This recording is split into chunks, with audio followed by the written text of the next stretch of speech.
Olá, gente! Pessoal, estamos chegando aqui para a nossa live de hoje. Finéia já está chegando.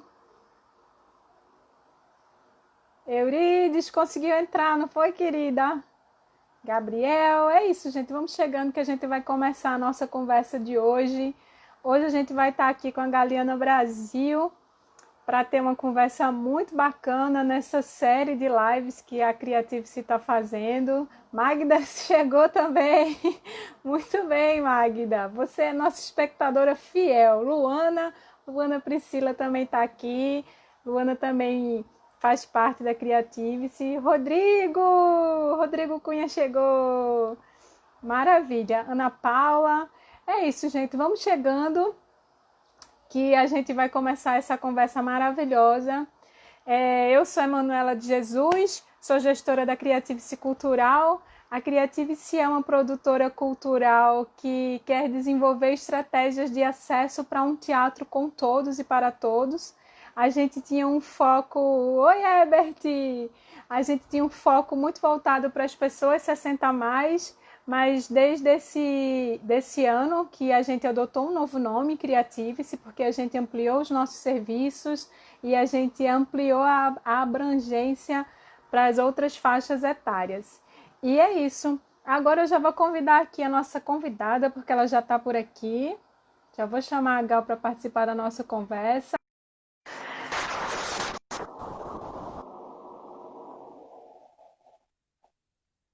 Olha aí, Galiana! Oi, Manu. Maravilhosa! Tudo bom? Tudo jóia. E você, tá tudo bem por aí? Tá, tudo em paz. Graças a Deus. Vou apresentar, gente, a Galiana. Não precisa de apresentação, mas eu vou fazer as ordens de apresentá-la, tá? A Galiana ela é gestora do Núcleo de Artes Cênicas do Itaú Cultural, atriz, graduada em Educação Artística pela Universidade Federal de Pernambuco, especialista em Ensino da Arte pela mesma universidade e em Literatura Brasileira e Interculturalidade pela Universidade Católica de Pernambuco. Possui produção teórica no campo dos estudos culturais a partir do teatro, da gestão cultural e do ensino de artes, com foco em mediação cultural, formação e curadoria.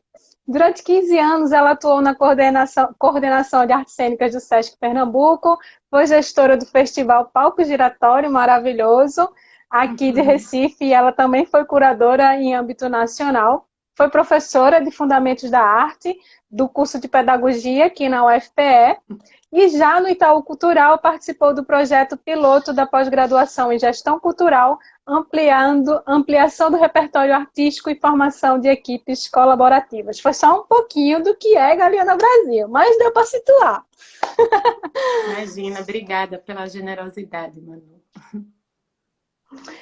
Gal, a gente tem um monte de gente, ó, Jailson já entrou aqui fazendo coraçãozinho para você, viu? Beijo. Herbert tá gritando aqui, rica! Herbert, Herbert lá de Bodocó, sim. sim, salve Bodocó, que saudade do sertão pernambucano. Gal, a gente essa semana fez uma enquete aqui no Creative se perguntando se as pessoas elas estavam achando que a iniciativa privada estava apoiando mais o setor artístico do que o poder público. E aí 100% das respostas foram que sim. A maioria, todas as pessoas que responderam à enquete, elas afirmaram que a iniciativa privada tem apoiado mais o setor artístico. E aí eu queria que a gente começasse esse papo, você já respondendo o que é esse organismo Itaú Cultural e como é que ele funciona. Bom, o Itaú Cultural, assim, em linhas gerais, ele é uma organização voltada para pesquisa e produção de conteúdo, né, artísticos, intelectuais brasileiros. E como ele faz isso? Articulando essas esferas da difusão, do incentivo e do mapeamento. E aí dessas três esferas derivam várias outras, né? Quando a gente pensa em difusão, tem todas as ferramentas para pensar isso, o mapeamento também, acho que a memória, o legado são valores muito muito caros à instituição, e o incentivo também, através das estratégias de fomento, enfim, tudo que é pensado. Então, em linhas gerais, seria isso, sustentado por esse tripé, pensar formas de difundir, de incentivar a pesquisa e a produção de conhecimento. Produção de conteúdo, desculpa. E aí o Itaú ele está muito ligado nesse lugar, né, de ser um apoio para os artistas nesse contexto que a gente está vivendo. A gente sabe que o brasileiro ele é um povo muito criativo, né? E eu tenho pensado muito assim, como a criatividade ela pode ser esse grande agente de criação de estratégias de sobrevivência nesse momento de pandemia, mas também no pós-pandemia. Queria que você falasse um pouco disso, porque o Itaú tem lá como um dos propósitos, né? Fala como ele acredita na criatividade como esse poder de transformação das pessoas. Eu acho que a criatividade nesse momento ela está muito em foco, né? É um valor que está sendo muito, enfim, iluminado por conta de tudo que está se vivendo. Mas eu acho que assim como, por exemplo, a questão da presença, que é outra palavra bem cara nesse momento para a gente, são termos, conceitos bastante desgastados também, né? E que nesse momento a gente vai precisar rever, porque eles sozinhos não vão dar conta. Se a gente pensar a criatividade em si, ações bastante criativas há 2 meses atrás, nesse momento elas não estão funcionando. Então, que criatividade é essa? Pessoas extremamente criativas nesse momento estão travadas, estão se sentindo incapazes nesse momento, porque tem talvez por uma resistência a essa mediação tecnológica, talvez por enfim, não ter mergulhado nisso, né, com tanta propriedade, com tanta necessidade, nesse momento elas não estão, e elas não são menos criativas, eu entendo assim, por conta disso, né? Então, assim, reafirmar a criatividade, é isso que eu estou querendo dizer, não vai ser suficiente nesse momento. Assim como reafirmar a presença, né? Estou colocando um pouco de criatividade nesse lugar, porque a gente tem falado muito dessa questão da presença. Então, não ser ou não criativo vai dizer pouco nesse momento, porque a gente vai precisar revisar, expandir, revisitar o que a gente está entendendo por criatividade. Quiçá pensar outras formas de criatividade, sabe? Acho que o desafio ainda ainda maior, é mais que semântico, né? Renata Pimentel está dizendo pela perplexidade ou pelo emocional, enfim, é isso, Gal. A Mônica Lira está aqui já batendo muitas palminhas para você, Alex Brito. Já tem um pessoal aqui Alex, soltando os comentários. Renatinha, Jailton Mônica, que prazer Júnior. vocês aqui nessa conversa. Eu vou dizer, É... Manu, eu sou bem ruim assim de ler as coisas ao mesmo tempo, porque eu sou pisciana. Então eu corro o risco de começar a ler e abrir um portal, porque eu vou ver a pessoa que está do outro lado, e aí eu vou embora e nunca mais eu volte. Então, né, corro esse risco. Então, distraídas venceremos, eu acredito nisso, mas eu prefiro que você fique mais nesse lugar, porque eu me conheço, eu sei que eu vou embora. Tem muita gente amada, querida, mas depois eu leio tudo. Eu vou ver tudo com cuidado depois. Maravilha. Pode ficar tranquila, pisciana. Eu vou ficar aqui administrando.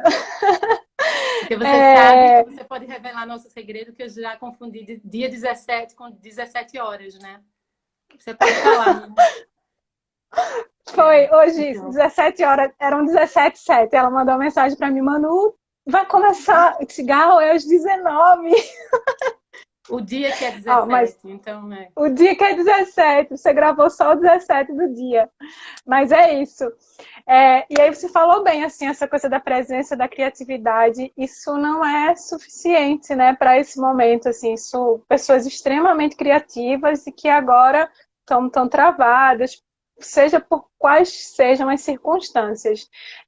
E aí eu penso nessa coisa de como é importante, queria que você falasse da importância de instituições como o Itaú Cultural no apoio, na manutenção do setor artístico, e o que vocês têm feito assim de ações concretas para ajudar esse setor nesse momento de pandemia da Covid-19?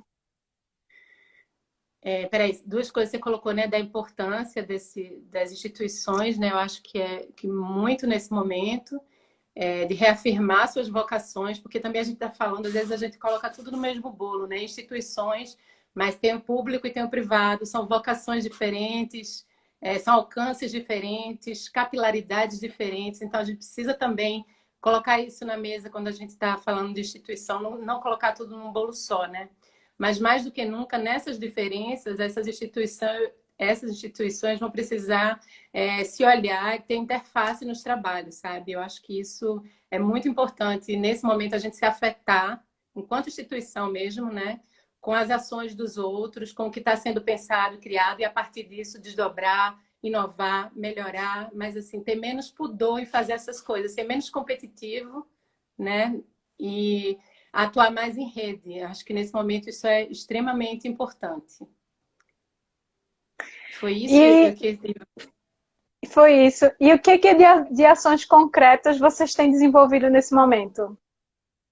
Então, assim que se concretizou esse cenário, né, que o distanciamento se deu, enfim, as coisas foram acontecendo, a gente lançou a proposta dos editais, um conjunto de editais, pensando ali nas linguagens, que foi o Arte como Respiro, mas isso não se encerra aí, né? É importante dizer isso. O edital foi como uma primeira fala, né? Se a gente pensar, por exemplo, nos movimentos, nas danças populares, é uma vênia, é um convite, né? É um sair do lugar, fazer alguma coisa dentro das condições ali de tempo que o momento pedia, mas chamando as pessoas também para dar continuidade a esse movimento, né? Porque uma instituição só, nesse momento, não vai conseguir dar conta dessas lacunas todas que estão, dessas fraturas que estão se abrindo, né? Já existiam muitas. Acho que a situação da pandemia também é importante a gente estar dizendo isso. Algumas questões no setor específico da cultura, da arte, elas já vinham, né, num momento de crise. Então, acho que essa, lógico, e aí se atravessa essa ameaça. Então, essa crise se acentua em medidas assim absurdas, né? Enfim, então uma instituição só, uma esfera só o Estado não vai dar conta, só o privado também não, só o misto. Então, eu acho que vai ter que ser aí um conjunto, né? Uma união de forças, quase comandância. Eu faço, eu recuo, o outro vem, o outro vai, e aí a gente vai construindo um cenário aí de ajuda para essas emergências todas, até que as coisas vão se firmando em algum novo lugar, que a gente também ainda não sabe o que vai ser. Então, aí os É, editais foram esse primeiro movimento, mas a gente tem aí o site do Itaú Cultural, ele está funcionando agora como um palco virtual, ele é um grande, ele é uma galeria, ele é palco, ele está sendo o espaço que está abrigando todas as ações institucionais, pensando nesse tripé de apoio à pesquisa, de apoio à formação, né? Estão acontecendo vários cursos nesse momento, tem o EAD, de dramaturgia negra, que encerrou há pouco tempo, tem um curso de História da Arte, aberto, gratuito, enfim. Arte para criança, cursos de dança para criança, enfim. Então, tem uma série de ações ali, de fruição, de formação, que também gera recurso para o artista, e aí vai para essa cadeia continuar se movimentando. Então, está tudo muito nesse momento centrado nessa grande arena virtual, que é o site do Itaú Cultural, que eu convido também as pessoas para visitarem, para fruírem também desse espaço. Gal, a gente tem. A Renata está dizendo aqui que são fraturas que agora elas estão expostas, né? E ela também está dizendo, Gal, Nina Simone está te vendo e miando quando te ouve. Assistência felina. É, a Mônica Lira também estava falando que, na verdade, as pessoas que estão por trás das instituições, né, dando ênfase nesse papel de que, na verdade, não são as instituições, mas assim, é cada pessoa que está por trás das instituições que tem esse olhar mais sensível para esse momento cultural.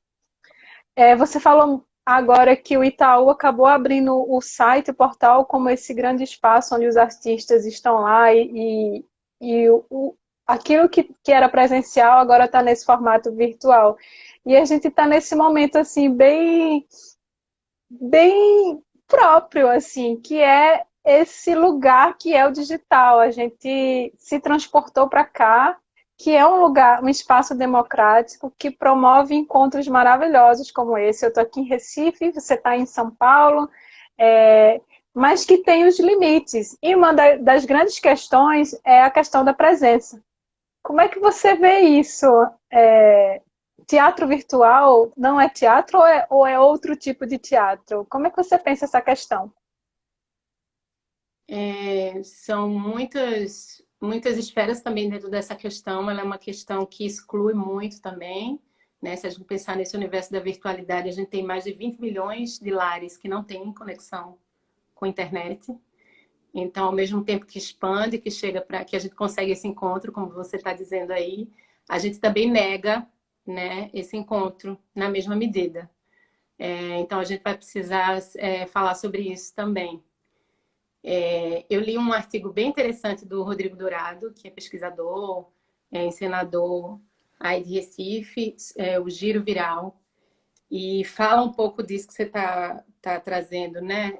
Que se a gente for discutir a discussão se é teatro ou não, ela fica até simplória perto de tudo que a gente está vivendo. Ela já coube num momento atrás, né? Mas agora eu acho que tudo que se coloca é tão mais complexo que eu entendo que tá mais o que a gente falou sobre a criatividade, está mais em a gente problematizar essa questão da presença do que ir para uma discussão muito essencialista, se é ou não teatro. Porque algum tempo atrás, Manu, alguém disse que um teatro que não tinha texto não era teatro. Imagina, hoje a gente nem...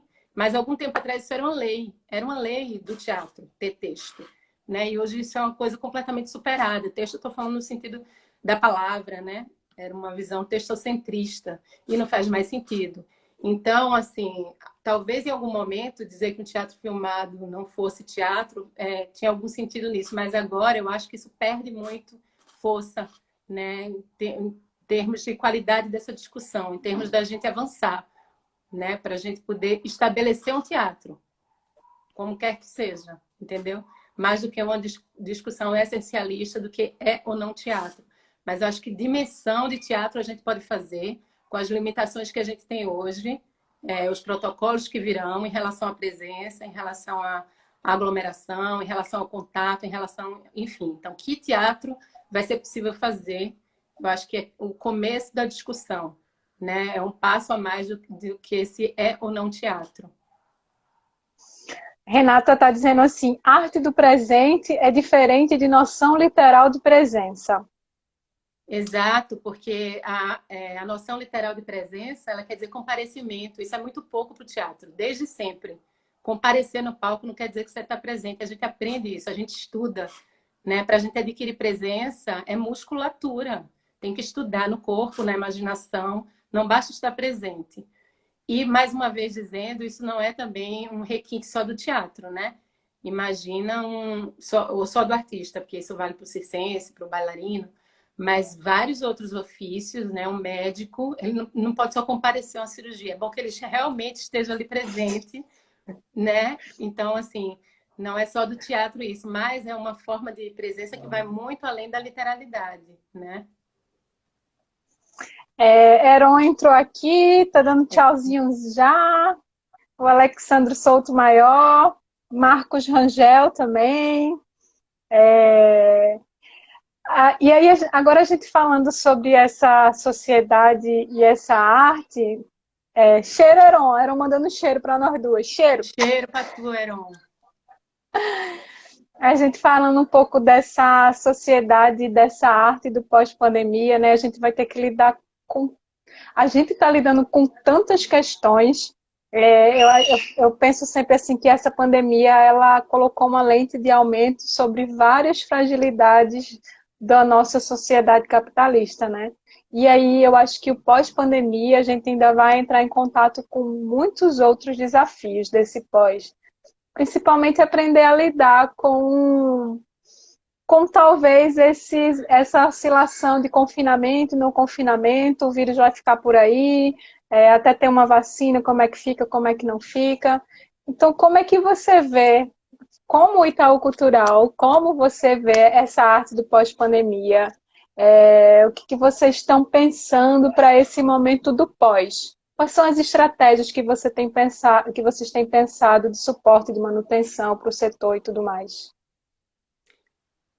Eu acho que esses protocolos, e mais do que isso, essa modelagem, ela não vai vir pronta, sabe, Manu?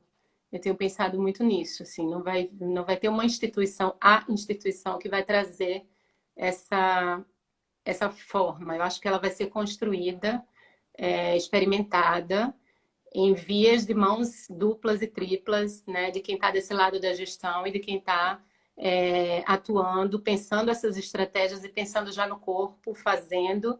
Esses dias eu participei do experimento do Magilute, o que cabe no VHS, e foi importante para a ser humana, para a gestora, para a criatura, para tudo, né? Porque tem um quê de tem isso da tecnologia, mas tem um quê de artesania, tem um quê de que não é de alcance, que não é para milhões, é para você, é com você.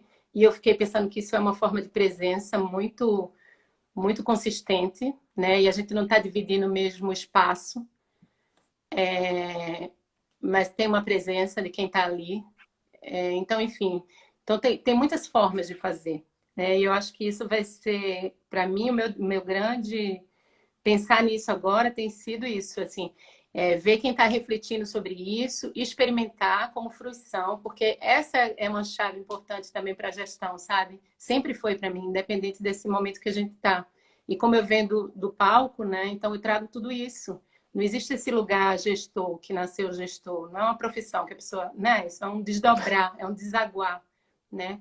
Então, o fato de você experimentar no corpo faz você olhar de outra forma, faz você pensar essas estratégias de outra forma. Então, agora eu estou precisando muito experimentar essa fruição, ver essas ações que as pessoas estão propondo, que os artistas estão propondo, porque é isso que vai nos inspirar a criar alguma coisa nesse campo da gestão que é dialógico, né? Não existe um campo da gestão de partida que já chega preparado, né? Enfim, é tudo criado em relação. Então, eu acho que vai ser assim: você faz, me alimenta, e como uma coisa antropofágica, eu experimento isso, eu como disso, eu engulo disso e eu te devolvo em forma de projeto, em forma de ação, em forma de chamado, em forma de convocação, enfim, e assim as coisas vão se dando.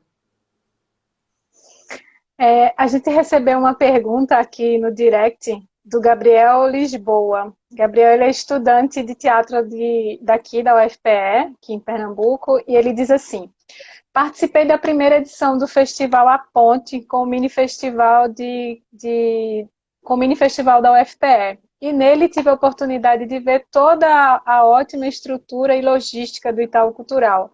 Foi muito interessante, como estudante de teatro, me colocar na posição de produtor ao elaborar o projeto com os meus colegas e compreender melhor essa parte mais administrativa e de gestão dos processos artísticos.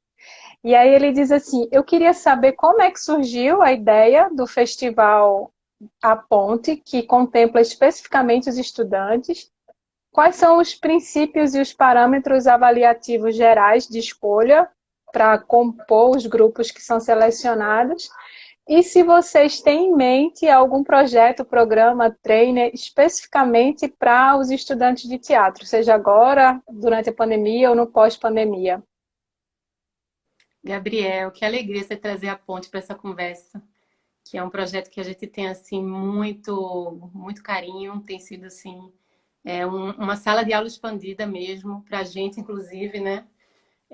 Ele nasceu muito dessa vontade que a gente tem de olhar para as assimetrias, para as diferenças, para as lacunas, quando a gente pensa nessa cadeia das artes cênicas. E a formação é uma delas, a gente sabe disso, tanto do ponto de vista do currículo, das questões todas, enfim, de relação de aprendizagem, dos espaços físicos, mas do fomento à produção também. Eu fui aluna de teatro, de uma licenciatura, eu fiz muitas peças durante a minha graduação e a gente via os espetáculos, né, com uma sobrevida, né, muito pequena, faltava oxigênio, faltava estratégias, né, de escoar essa produção. E é uma produção extremamente rica, né, por vários fatores. Ela é menos contaminada pelas leis de mercado. O teatro feito na universidade, ele é muito rico porque ele está muito com o pé muito fincado na teoria. Você está ali fazendo aquilo, aprendendo, né? E você está muito distante de alguns vícios, né? De algumas que a gente vai adquirindo fatalmente, né? Concessões que você vai fazendo, de tempo, de espaço, enfim. Porque ele é feito por necessidade, ele é feito por outros, são outras leis que regem, né? Não é um edital, não é uma temporada X, pelo contrário, né? Então, geralmente são produções imensas, às vezes você tem uma turma imensa de teatro, 20, 30, a turma inteira fazendo uma peça, o que depois é muito difícil, né? Quando você começa a fazer o dito teatro profissional. Então, sem querer hierarquizar esses dois lugares, né? Desse teatro da formação e do profissional, eles se alimentam, eles se retroalimentam, eles têm valores e eles têm carências que um complementa o outro.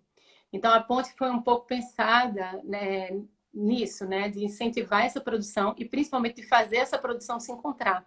Porque a gente tem um país, né, de dimensões continentais. Então, como fazer uma universidade do Centro-Oeste dialogar com a Universidade do Nordeste e do Sul e botar todo mundo no mesmo espaço, né? Se vendo principalmente, né? Se vendo, vendo suas produções, se assistindo e conversando, né? Conversando sobre isso, sobre as carências, sobre as potências, sobre estratégias, enfim. Então, a aposta foi essa, a princípio, né? Quanto ao que você pergunta dos critérios para seleção e tudo, a gente tem alguns compromissos já de partida. Acho que o primeiro deles é ter representatividade de todas as regiões, né, do país. A gente tem os critérios mais objetivos de adequação, porque a gente tem a ideia é que os trabalhos se apresentem ali no Itaú Cultural, então tem uma certa limitação de espaço também, enfim, técnica e tal. E a subjetividade que faz parte desse lugar da curadoria, né? De poética, do que você está defendendo e o que a gente está vendo ali no material que você está mandando, que coerência que isso tem, enfim. Aí, para isso, tem uma comissão, várias pessoas, quanto mais diferença, melhor, sempre, para depois a gente ir afunilando isso e para um momento de imersão, onde a gente vai escolher esses 10 trabalhos, tem sido isso, acho, nessas 2 edições, mapeando aí, chegando em todas as regiões, escolas técnicas, teve o trabalho do SESC também em 2 anos seguidos, né? Federais, instituições privadas também. Eu acho que quanto mais diferença, melhor para fazer esse caldo grande aí durante os 10 dias. E a parte maravilhosa que é trazer todo mundo para passar 10 dias aqui, com várias ações, né? Não só de apresentação, de debate, de oficina, de conversa, de saídas. Esse ano a gente foi para o Teatro Oficina, teve um bate-papo lá com o Zé Celso. Enfim, então várias ações a partir desse encontro, desses selecionados do Brasil todo aqui. Acaba sendo uma experiência de imersão, né, Gal? Você não vai só para se apresentar, mas você fica imerso numa realidade, num espaço-tempo que várias pessoas de vários lugares pensam e discutem teatro e se veem, e se promovem uns aos outros e tal. Sim. E ele ainda perguntou assim, se vocês aí têm algum plano, algum planejamento de pensar algum programa específico para os estudantes, algum treino, algum estágio, algum tipo de treinamento voltado mais para essa coisa da gestão cultural, que ele diz que as universidades ainda são muito carentes desse tipo de formação. A gente está pensando vários programas junto com a área de produção também no Itaú Cultural, de pensar, por exemplo, formação, enfim, agora para a área técnica, né, backstage, como é que a gente vai pensar a iluminação? Heron tá aí. Como é que vai pensar a iluminação agora nesse momento que muita coisa está sendo feita, por exemplo, da casa, dos espaços de isolamento? Então, acho que tem um pensamento interessante aí de pensar luz, sonorização a partir dessa situação que a gente está nesse momento, enfim. Os EADs, acho que é um lugar também que tem abrigado muito os estudantes. E, Gabriel, assim, a partir do momento, do tempo, né, que as coisas forem, da gente entender quanto tempo a gente vai ficar nessa situação, quanto tempo ela vai ser híbrida, que vai poder misturar presença com distância, e aí a gente vai pensando, modelando programas e projetos, pensando nos estudantes, que sempre também é um público porque a gente está olhando para ele em tudo que a gente faz em relação às artes cênicas. Gal, o Rumos Cultural é um dos principais programas, né, que vocês têm de incentivo às artes. E eu queria saber o que é que vocês estão pensando para essa edição agora do pós-pandemia, né? O Rumos pós-pandemia da Covid. O que está sendo pensado para ele? A gente teve o adiamento, né, do resultado dessa última edição. A gente deve voltar no segundo semestre para concluir, enfim, porque tem uma fase muito importante que para a gente é muito cara também de seleção, que é a imersão com a comissão. Né? Muito importante esse momento de troca, de defesa dos projetos. E se a gente puder garantir que ele seja feito presencialmente, a gente sabe que tem uma valoração maior nisso, né? Então, acho que esse é o maior desejo da instituição.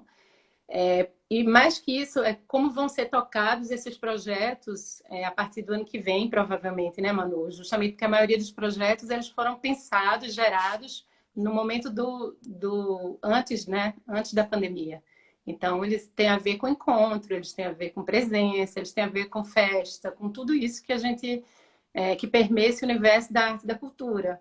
Então, também são perguntas que a gente vai responder a partir do cenário que se desenhar para a gente a partir do segundo semestre, quando a gente olhar, voltar a se debruçar sobre esses projetos. A outra edição, ele é bienal, então eu acho que a gente já vai estar no momento mais, enfim, entendendo mais que mundo vai ser esse novo mundo que a gente vai habitar. Então, acho que ele já vai vir nessas novas regras. Talvez a gente tenha muito mais coisa digital, talvez a gente tenha muito mais coisa enfim, pensadas, né, com as limitações e com essas novas formas de encontro e de festa que a gente vai ter a partir de agora, a partir de 2020, né?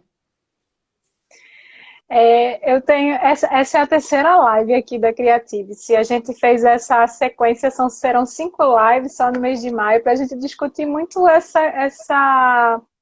essa coisa da arte, do teatro nesse momento em que a Covid entra no cenário e quais são as perspectivas para o pós-pandemia. Então, as nossas lives todas têm tido essa característica. E tem uma pergunta que eu tenho feito e vou fazer para você também, que é sobre esse movimento, essa onda de solidariedade, essa onda de colaboração que a gente tem visto, né? A gente tem visto um monte de coisa ruim, negativa, mas em contraponto a gente tem visto pessoas se unindo, instituições, campanhas, projetos sendo criados em uma onda assim, de solidariedade, de colaboração, que são de alguma maneira aversas à grande noção do capitalismo, né? Que é aquela coisa da promoção da competitividade o tempo inteiro. Você acha que a solidariedade e a colaboração vão ser os espíritos que vão reger esse novo mundo pós-Covid-19? Uau! Eu espero que muito desse espírito, né, de solidariedade, de colaboração permaneça, que ele não se esvaia, que ele não soma junto com a ameaça, porque às vezes a gente tem disso, né, enquanto humanidade, a gente só lembra, né, do outro quando ele começa a fazer falta nesse nível que ele está fazendo. A gente só lembra que não é nada sozinho quando a gente realmente, por uma ameaça maior, precisa se ver sozinho. Então, assim, meu maior desejo é que a gente guardasse esses sentimentos, né, com a força que a gente está precisando deles agora, para que mais adiante, quando a gente estiver numa situação, né, diferente, a gente não esqueça tudo isso que a gente está passando, de verdade, porque a humanidade é isso, né? A gente é capaz das piores coisas e das mais lindas e das mais incríveis também. E a gente está falando da mesma espécie, né? Dos dois lados de uma mesma moedinha. Então, eu queria muito, assim, que a gente preservasse esse sentimento como memória das emoções, sabe? Que a gente estuda na primeira interpretação. Memória de sentimentos, quando eu me senti... E que isso voltasse novamente, né? Eu não acho que é uma coisa para passar e para a gente sair e esquecer, porque se a gente esquecer, a gente realmente corre um risco forte de voltar para a areia movediça que a gente estava, né? Do consumo, a gente já estava no isolamento, no sentido do eu, né? não precisar de não olhar para o outro, enfim. E eu acho que a gente precisa não esquecer disso tão cedo e levar com a gente esses sentimentos que estão nos mobilizando tanto agora, que tem a ver com colaboração, que tem a ver com solidariedade. Eu vou deixar aqui aberto para algum comentário, alguma pergunta. Vocês aí que estão assistindo a live, se quiserem nesse momento mandar alguma pergunta aqui para a gente, para a Galiana ir respondendo. Enquanto as perguntas e os comentários vão surgindo, eu já vou aproveitar para dar uns recados. Falar que as nossas próximas 2 lives, né, dia 24 de maio, vai ser com... Eu vou filar aqui na minha cola o nome, vai ser com a co-deputada Carol Vergolino, do Mandato Coletivo das Juntas. As Juntas é um mandato colaborativo de deputadas aqui do estado de Pernambuco e elas vão vir falar sobre o projeto A Cultura Precisa Sobreviver. Elas têm encabeçado esse movimento juntamente com o vereador Ivan Moraes, na tentativa de pensar ações aqui no estado para manter o setor, né? O setor foi o primeiro a parar e provavelmente vai ser o último a voltar. Então a gente vai estar aqui com a co-deputada Carol Vergolino, conversando com a gente no próximo domingo, 24 de maio. E para encerrar a nossa temporada de lives aqui da Creative, a gente vai receber a Cláudia Leitão no dia 31 de maio. A Cláudia Leitão, que foi secretária da Economia Criativa do extinto Ministério da Cultura, mas que agora é coordenadora do Observatório de Fortaleza e é um dos grandes nomes da economia criativa aqui do país. Ela vai encerrar essa temporada falando um pouco sobre economia, criatividade e sustentabilidade. Como é que esses conceitos se unem, se juntam, né? Nisso tudo. A Renata Pimentel está dizendo assim, Gal, como a tua voz, lendo meu texto no documentário da curadoria da exposição de Samico, que é Presença, para além até da exposição, ou o filme doc A Paixão do JL. Eu não entendi muito bem. Eu acho que a Renatinha está continuando nessa pauta que a gente falou lá atrás, de expansão da presença, né? E dessa presença capturada. Que a presença, a gente vai ter que vê-la para além do eu e você aqui junto, né? No mesmo tempo e espaço. Mas eu acho que ela está trazendo formas de captura da presença. Que a presença não vai Sim, precisar não ser efêmera. Para a gente como a sua poder voz. instituir esse Entendi. teatro que a gente tá, ou esse encontro, essa dança, essa performance, nesse momento, nesse limbo que a gente está, que não é o mundo de antes e não é o que vai ficar, porque a gente vai para outro lugar, com certeza.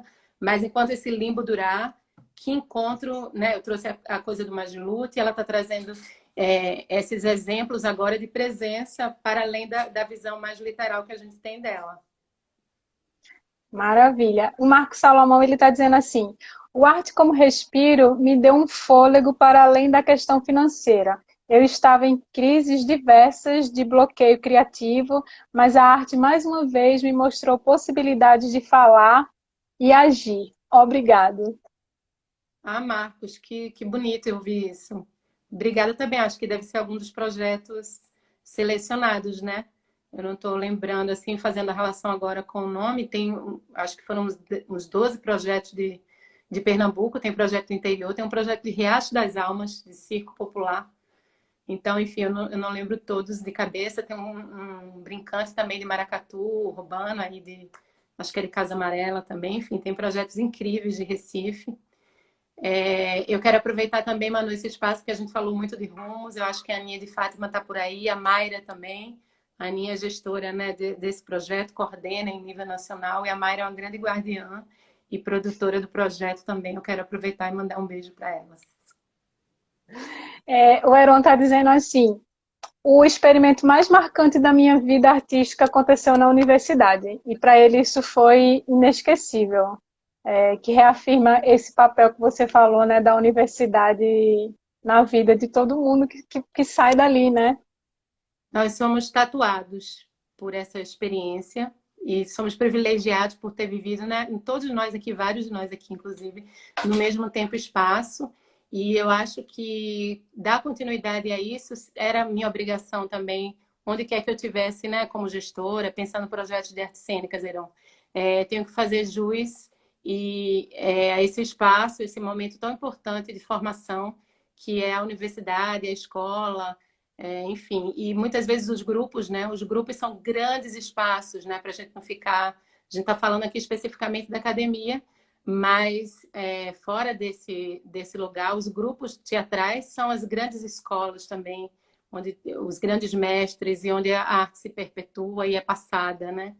Então, é muito importante nesse lugar da gestão. Eu estou sempre dizendo isso, eu acho importante também, Manu, que é afirmar a gestão como componente poético também da criação artística. Ela não está apartada do ator, do intérprete, do encenador, do dramaturgo. A gestão também é um componente poético, ou deveria ser.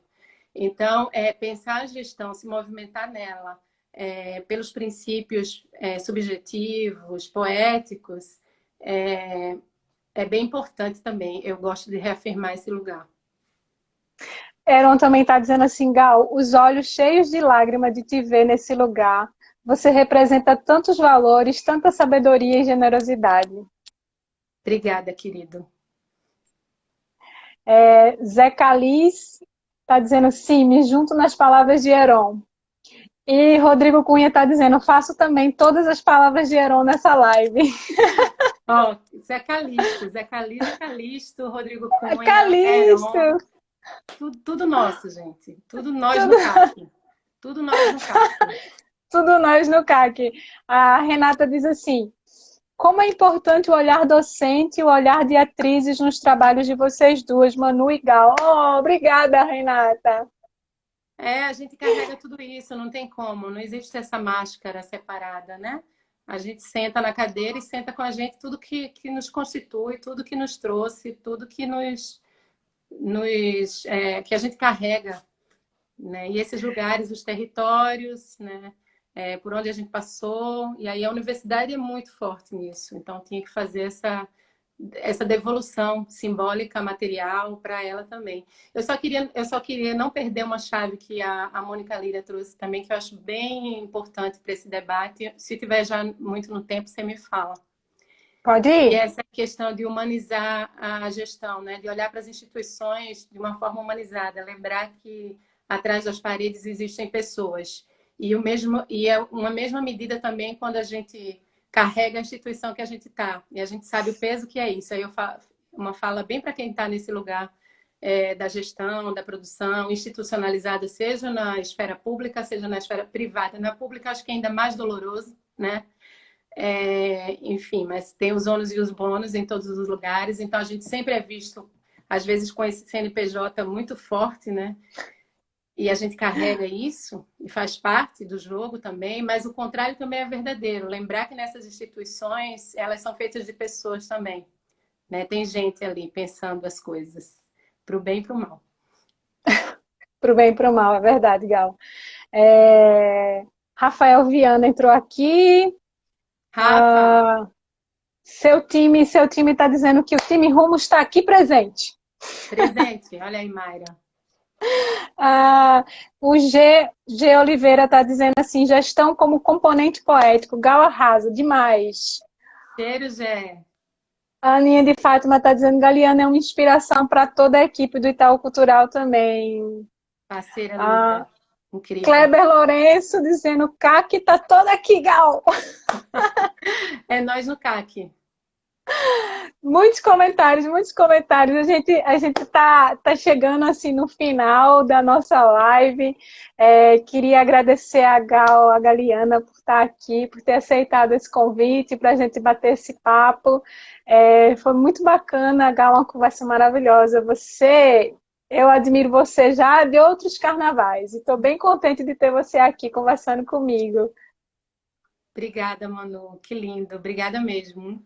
Um cheiro bem grande para tu, para todo mundo aí que interagiu, tantos amigos, tanta gente querida. É super importante esse abraço. Tem sido importante para mim também. Eu estreiei semana passada com um amigo querido do Norte e eu me senti lá na hora. E olha aí, estamos falando mais uma vez, olha aí, de presença dilatada. Eu falando com o Fabiano, na minha memória, no meu olfato, tudo era o Norte. E agora eu falando com você, eu estou em Recife. Aí eu já trouxe o CAC, eu trouxe... E é isso, gente. Eu estou aqui ainda no mesmo lugar, na mesma cadeira de casa. Então, a gente vai abrir também, eu acho, né, algumas esferas de percepção, de de sentido que talvez estivessem adormecidas. Então, vamos aproveitar, né? Para a gente também ver coisas boas, potências e belezas nesse momento que a gente está vivendo. Talvez essa seja uma delas, né? Da gente se teletransportar e se sentir os espaços e as geografias com mais força do que o que a gente estava acostumado a fazer. Não sei, me veio isso É, aqui agora, mas é porque eu estou falando com você, eu estou me sentindo em Recife.